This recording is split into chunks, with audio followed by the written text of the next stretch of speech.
లోకాసు వార్త 16వ అధ్యాయము 3వ వచనం. ఏ సేవకుడును ఇద్దరు యజమానులను సేవింపలేడు. వాడు ఒకరిని ద్వేషించి ఒకరిని ప్రేమించును, లేక ఒకరిని అనుసరించి ఒకరిని తృణీకరించును.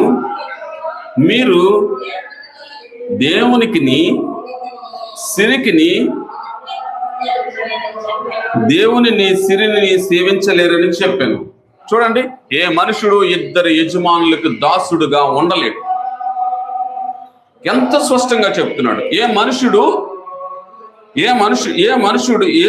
సేవకుడును ఇద్దరు యజమానులకు సేవింపలేడు. వాడు ఒకరిని ద్వేషించి ఒకరిని ప్రేమించును, లేక ఒకరిని అనుసరించి ఒకరిని తృణీకరించును. మీరు దేవుని సిరిని సేవింపలేరని చెప్పాను. యేసు ప్రభు చెప్పాను, మీరు దేవునిని సిరిని రెండిటిని సేవింపలేరు. ఏదో ఒక్కటే సేవింపగలరు, ఏదో ఒక్కదానికే దాసత్వం చేయగలరు, ఏదో ఒక్కదానినే అనుసరించగలరు. చూడండి, దేవుడు ఏమంటున్నాడు? మొదట నా నీతిని, నా రాజ్యమును వెతకండి. మీకు ఏం కావాలంటే అది, మీకు ఏది అనుగ్రహించబడాలంటే అది, మీదికి ఏమి ఇవ్వబడాలంటే అది మీకు స్పష్టంగా దయచేయబడుతుంది. ఎలా దయచేయబడుతుంది తెలుసా? ధారాళంగా దయచేయబడుతుంది. మీరు ఊహించిన రీతిలో దయచేయబడుతుంది. మీరు కట్టబడని రీతిలో, అద్భుత రీతిలో మీ జీవితాలు కట్టబడతాయి. చూడండి, ఇప్పుడు మనిషి దేనికి సేవకుడైపోయాడు? దేవునికా? క్రీస్తు ప్రభువుకా? చూడండి, దేనిని ప్రేమిస్తున్నాడు ఈరోజు? ఏ పరిస్థితి మధ్యన ఆరాధన ఈరోజు జరుగుతుంది?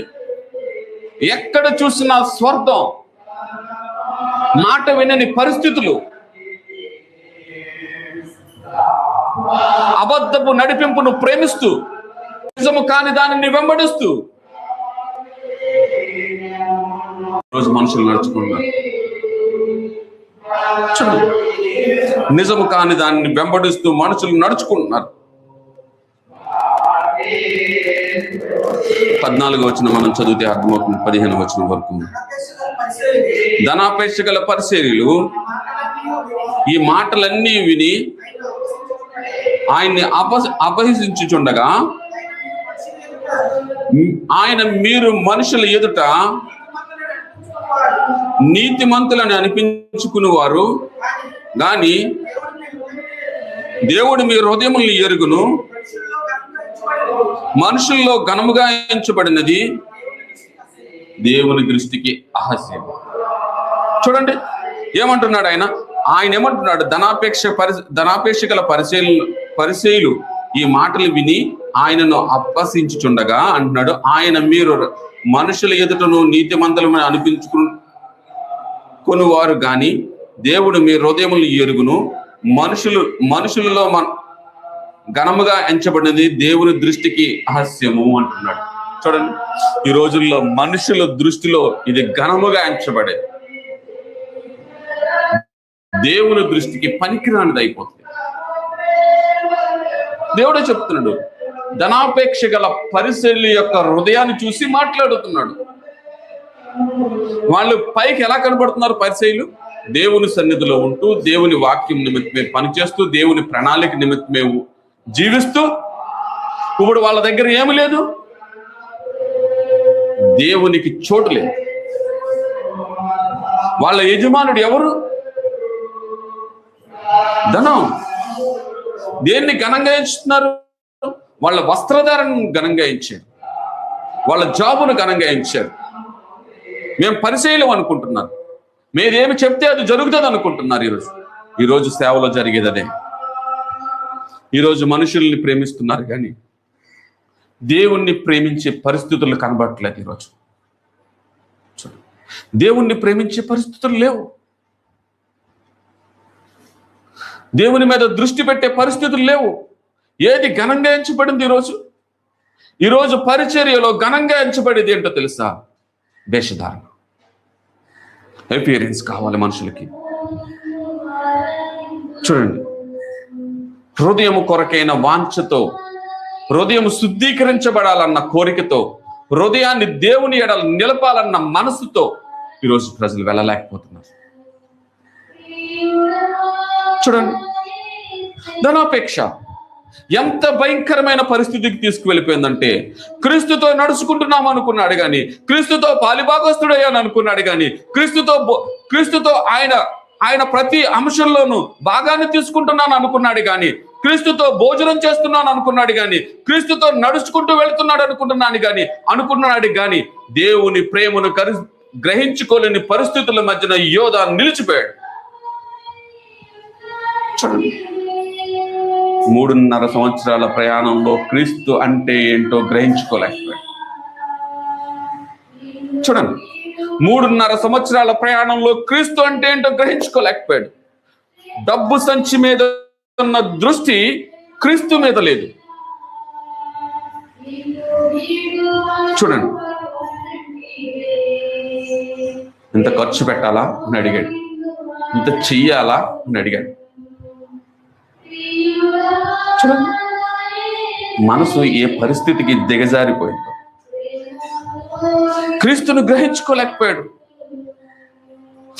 ప్రభు ఎంత మందిని స్వస్థపరిచాడో గ్రహించుకోలేకపోయాడు. ఎంతమంది హృదయాలు కరగబడ్డాయో గ్రహించుకోలేకపోయాడు. ఎంతమంది మరణములో నుంచి జీవంలోనికి తేబడ్డారో గ్రహించుకోలేకపోయాడు. ఎంతమంది ఈ లోకంలో పీడించబడుతున్న దెయ్యాల చేత విడుదల పొందుకున్నారో గ్రహించుకోలేకపోయాడు. ఆయన సృష్టికర్త అయ్యుండి ఆయన తనతో పాటు నడుస్తుంటే అది గుర్తించలేకపోయాడు. దీన్ని ఏమంటాం?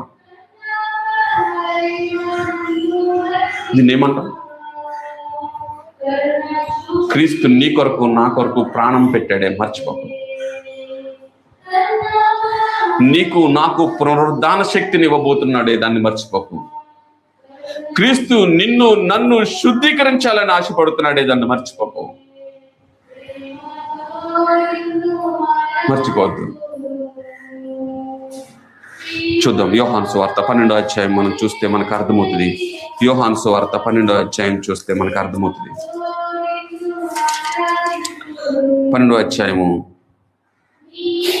5వ వచనం.